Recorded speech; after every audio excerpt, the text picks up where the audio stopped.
Everybody, welcome to the Underwater Photography Show. I'm Matthew Sullivan. And I'm Alex Mustard. And we know you guys like the gear talk, or at least most of you like the gear talk. So we have a gear episode for you guys today. I don't know if you guys will have seen it, but Alex just returned from the Maldives, and he spent that entire trip shooting with Retra's forthcoming Retra Maxi flash strobe. I don't know how to say it exactly. That one right there. Everybody's familiar with Retra at this point. If this is Retra's newest addition to their strobe line, and I've only handled it out of the water, so I will let Alex talk about what it performs like in the water. So this is Retra's new strobe. It's certainly pitched financially below their Pro series, which the current Pro series is the Pro Max, which I think is the kind of their fourth generation of Pro strobe that they've made. The original Retra, then the first one that was called a Pro, then the Pro X, and then the fourth one is the Pro Max. This is a different line of strobes that is aimed to be a little bit cheaper, but actually that doesn't mean it skimps on performance. It's actually more powerful than the Pro Max. So this strobe is powered by a pair of lithium batteries.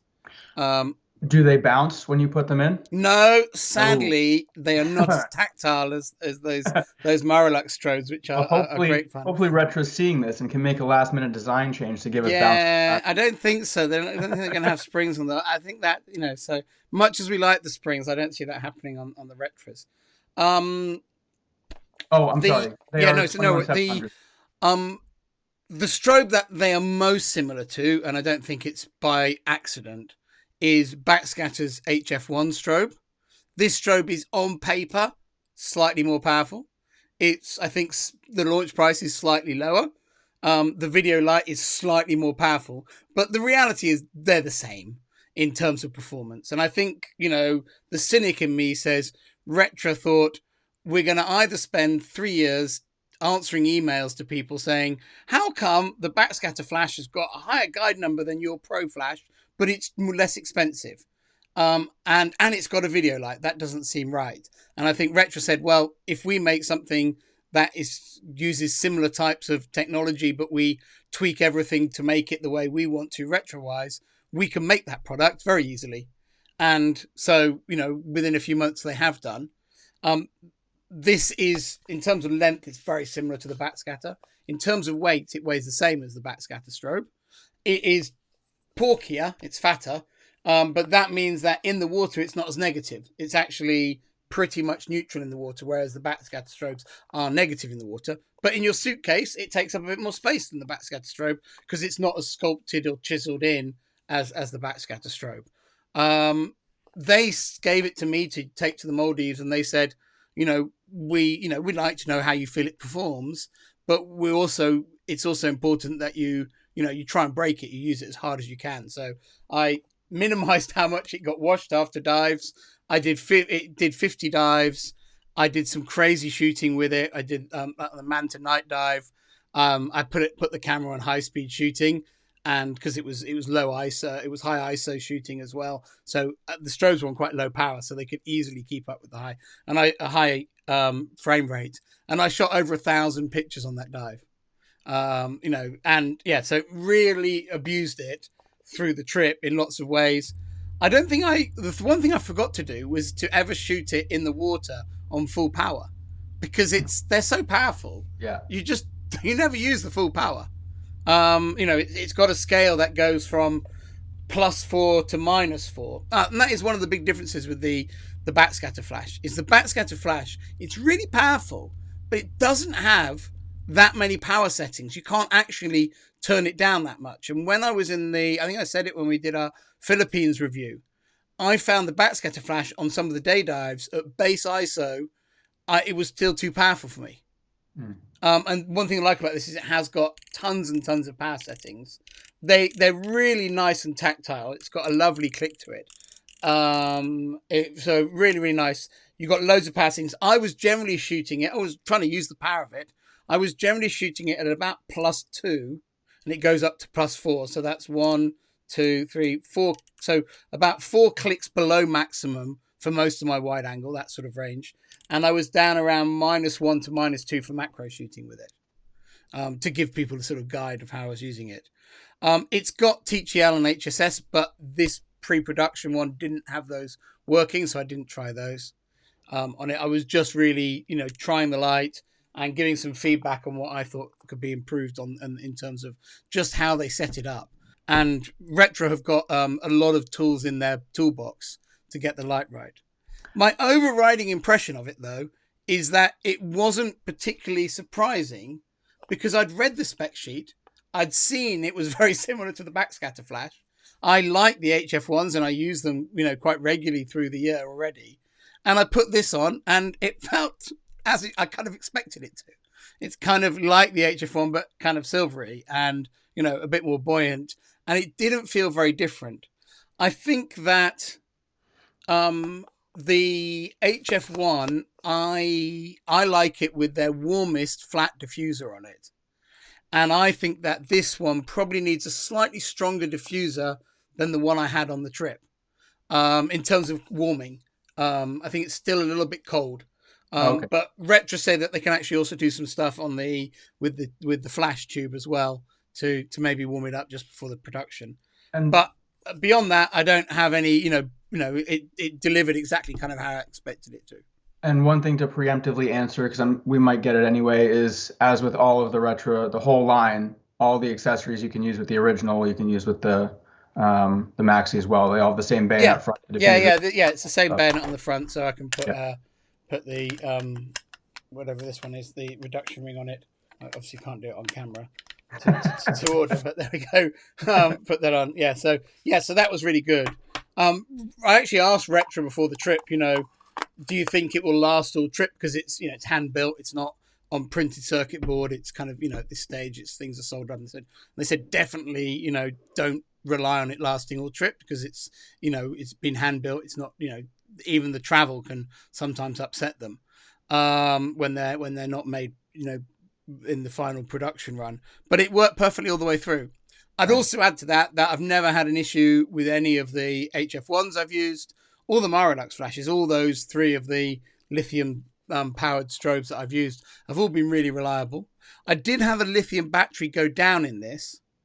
And that was one of the batteries that I had been using in the HF1s. And on day 2 of the trip, one of my batteries stopped working.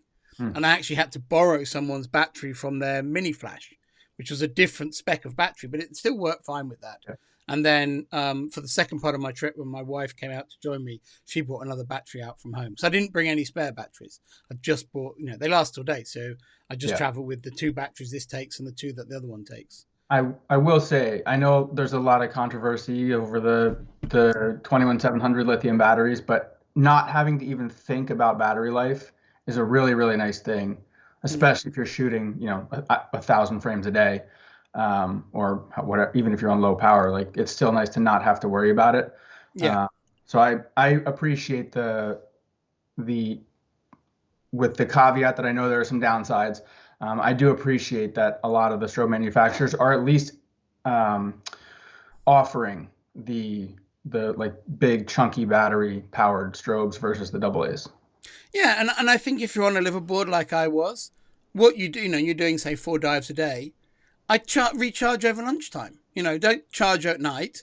Leave them in at night, and then if they're going to last all day, do your recharge at lunchtime. Do your 2 morning dives. Bring the camera, back on board. Take the batteries out, stick them on charge when everyone's awake, everyone's around, and then and I think that's kind of a conscientious way of managing the batteries. On the boat. And I really, I think I'd probably, if they were the only strobes I'd have taken and I wasn't on a photo workshop with people with lots of other gear with them too, I think it was definitely a mistake not to have at least 1 spare battery. Or because or potentially a pair of spares. But I don't think certainly don't need 2 sets. So one thing I would like to know, that maybe a lot of other people would too, is who are these strobes for, and in what situations would you shoot these versus the Pro Maxes? I think that, I was being slightly, cynical earlier about, why Retra, designed this to save them from emails. But the flip side of that argument is ultimately some customers say, we really care about the specs. We want, we want fast recycling. We want the ability to do multi frames a second. We want the ability, to have loads and loads of power and fast recycling, all of which come from lithium strobes. Now, I would argue that, are you sure? But if those things are important to you, this is the strobe for you. It is obviously cheaper than the Pro Max as well. Yeah. So, you can have a nice, attractive looking retro strobe that has got tons of power.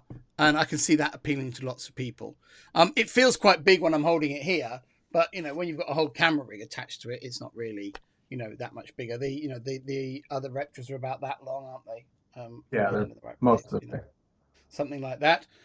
So it's just got a little bit extra at the back, but they're very well balanced in the water. They sit horizontally when you untangle them. They're slightly negative, but like not just drop it down. And if you dive with a Sony camera like I do, which are quite small cameras, they tend to be quite negative anyway. So it was quite nice to have this in the water. It was, if you put, I didn't need to use big fat strobe arms, and they were pretty neutral in the water, the whole rig, which was really nice to use.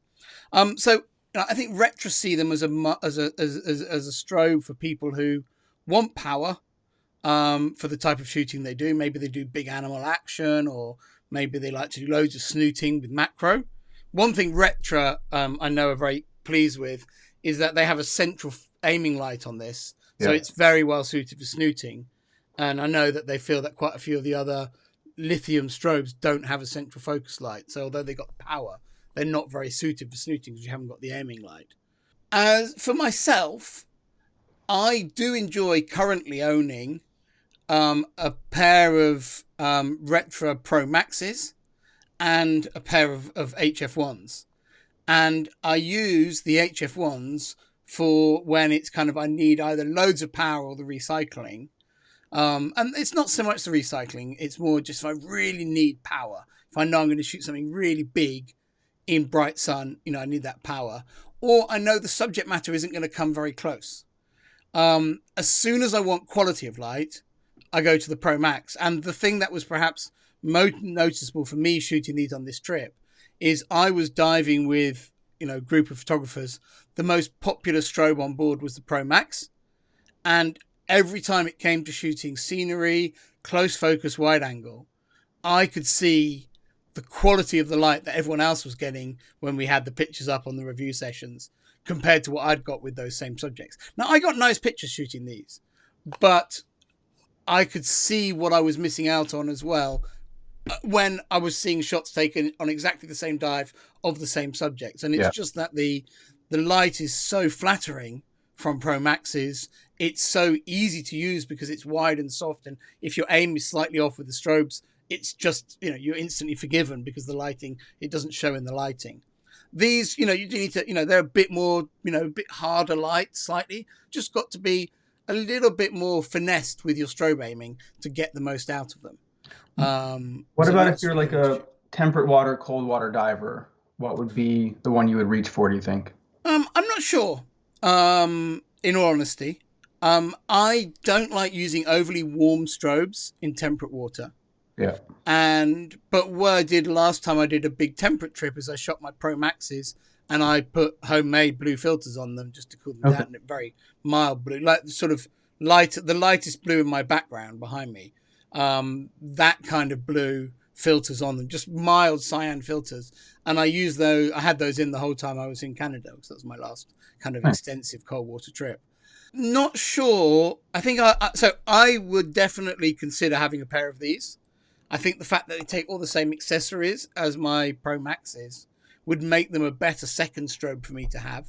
I think when I need to do high power stuff like off-camera strobing, it's great to have the lithium strobes, particularly if I do a setup which a whole group of photographers on a workshop will shoot. I think for a Galapagos trip, I would take these over the Pro Maxes, just for the throw of light, fast recycling. You get hammerheads coming in. Instead of taking 8 shots, you can take 20 shots, that sort of thing. I think, while holding your breath, I think that's that's a good use, a good solution of them. So yeah, for me, I think that they're very, and I think that all the people who value that performance, who say, yeah, I'm struggling with lack of light, I want more light for the sorts of things I want to do. And they are certainly those who got in on that launch offer. That was a fantastic value for money thing. If you want out and out quality of light, if you want a smaller strobe with high performance, go down the Pro Max line. One of the things that people who don't, that own Retras love is that, if I do a macro trip with them, I put 4 batteries in them. I've got a lovely small strobe. If I do a wide angle trip, I can add those extra batteries. I've got that versatility. I've got the reliability and travel friendliness of AA's. And, all the airlines are just beginning to tighten up the rules on lithiums. British Airways never used to have, who I fly with a lot, never used to have particularly specific rules on lithiums. Now, they've got, watt hour limits and things like this all listed out for you. It's, the airlines are just beginning to tighten up on this, and, maybe this will be the only tightening up, or maybe we'll see it tighter and tighter. I like the fact I just put my, nickel metal hydrides in my whole check luggage, and, there's no issue with them, and it's easy, and that sort of thing. If my checked baggage got lost, I could just go out and buy a set of AA's, and use my flash guns. Yeah. And so I do think in a lot of places at the moment, it's hard to source lithium strobes, batteries. And so if you have a problem, that is a trickier problem to solve. I see the value in both. I see arguments both ways. And therefore I understand kind of what Retra have done. They've said, well, this is the philosophy we were following with the Pro Max, and we think this is the way to go if you're a serious shooter. You're paying money to have such a quality, single piece of aluminium design. You're paying money because everything has been miniaturized so that you can have a small flash gun. Or you can have something that's cheaper, and because it's bigger, we don't have to miniaturize stuff, so it's cheaper to make. And you can have this lithium and performance. And I think it's nice that Retra are giving people the choice. Yeah, sure. It will be interesting to see, I think, and I don't know the answer to this, which ends up being the more popular product in a year's time. Yeah. When they're both out there and people are going, how come this one has got less power, but I'm paying more? Maybe this will end up stealing all the Pro Max sales, or all the people with Pro Maxes who I know. I had these on the boat. Most people had Pro Maxes. I wanted these in the water on every dive. And I said to the guys, if anyone wants to try them for a dive, just ask.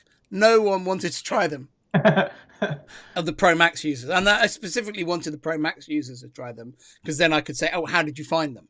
Yeah. We tried them. We had the Icolite 230s. DS 230s on the boat.